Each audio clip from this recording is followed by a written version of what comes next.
Discipline, hard work ఇవి చెప్పి పెంచారు. అండ్ మీకు ముఖ్యంగా థ్యాంక్స్.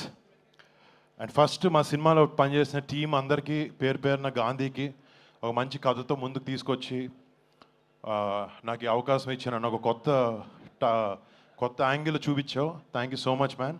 అండ్ టు తమన్ మీరు నాకు చెప్పినట్టు ఎవ్రీ మంత్ బ్లాక్ బస్టర్తో అల్లారిస్తుంటాడు అందరినీ. ఇప్పుడు కొరియన్ కాంగ్రాజ్ అయింది. నెక్స్ట్ August 22 చిరంజీవి గారి, దాని తర్వాత కళ్యాణ్ బాబు సినిమాలు కూడా ఉంటాయి. Come on, thank you. But putting all that aside, you're a great technician Thaman. And నువ్వు మా సినిమాకి కావాల్సింది మాకు ఇచ్చావు. You poured in your heart and soul. Thank you so much for your contribution to Korean Kanakaraju.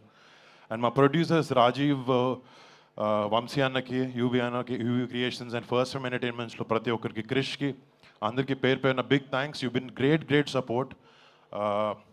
And to Ritika, thank you so much, been a great కోస్టా. And ఇక్కడ నా friend సత్యాన్ని మిస్ అవుతున్నాను. నేను రాత్రి వరకు కూర్చున్నాడు, చిరంజీవి గారు వస్తున్నారంటే ఏమండి మా ఇంటి వాళ్ళందరినీ తీసుకొచ్చేస్తానండి అమలాపురం నుంచి అన్నాడు. పాపం తన షూటింగ్లో బిజీగా ఉండి రాలేకపోయాడు. ఇందాక కూడా ఫోన్ చేసి చెప్తున్నాడు. But Satya, thank you so much. Satya నేను ఇద్దరు ఒక ఓన్ బ్రదర్స్ లాగా ట్రావెల్ అయ్యాము ఈ సినిమాలో. అండ్ తన కాంట్రిబ్యూషన్ అంతా ఇంత కాదు ఈ సినిమాకి. Thank you so much Satya, I miss you here. చాలా మాట్లాడదాం అనుకుని వచ్చాను డాడీ, అసలు గుర్తు రావట్లేదు ఏం నాకు ఇప్పుడు.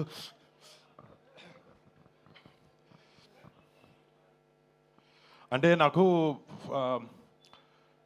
సినిమా మించి వేరే ఏ విషయాలు ఎక్కువ పెద్ద తెలియవు బయట. నాకు జస్ట్ చిరంజీవి గారు అందరూ కొన్ని విషయాలు చెప్పారు. నేను అవే నా లైఫ్లో ముందుకెళ్ళేప్పుడు చూసుకుంటాను. మా పెద్దనాన్న సంపాదించిన పేరుని పాడు చేయకూడదు.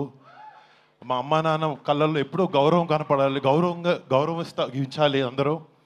అండ్ మా బాబాయ్ కళ్ళల్లో, మా అన్నయ్య కళ్ళల్లో ఆనందం చూడాలి. నేను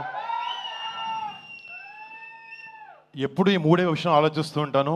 ప్లస్ సినిమా ప్రేక్షకులకి, మా మెగా ఫ్యాన్స్కి ఒక మంచి సినిమా ఇవ్వలేకపోతున్నాను. నేను కష్టపడి ఇచ్చాను. And thank you so much. ఈ సినిమా ద్వారా ఎంతో కొంత మీకు ఆనందాన్ని ఇవ్వగలిగానని ఒక ఆనందంలో ఉన్నాను. థ్యాంక్ యూ సో మచ్ మీకు అందరికీ. మామూలుగా చిన్నప్పటి నుంచి నాకు August 22 అంటే నాకు నేషనల్ హాలిడే. అది అసలు స్కూల్కి వెళ్ళను. ఫస్ట్ మా నాన్న దగ్గర వచ్చి కాలర్ ఎత్తి నేను స్కూల్కి అయితే వెళ్ళట్లేదు ఈరోజు అని చెప్పాను. అర్థమైపోయి పెద్దనాన్న గారి ఇంటికి నన్ను పంపించేసేవారు. బట్ ఈ August 22 కనకరాజుతో, ఈ ఆగస్ట్ నెల కనకరాజుతో నాకు ఇంకా స్పెషల్. దానికన్నా పెద్దది ఆయన పుట్టినరోజు August 22.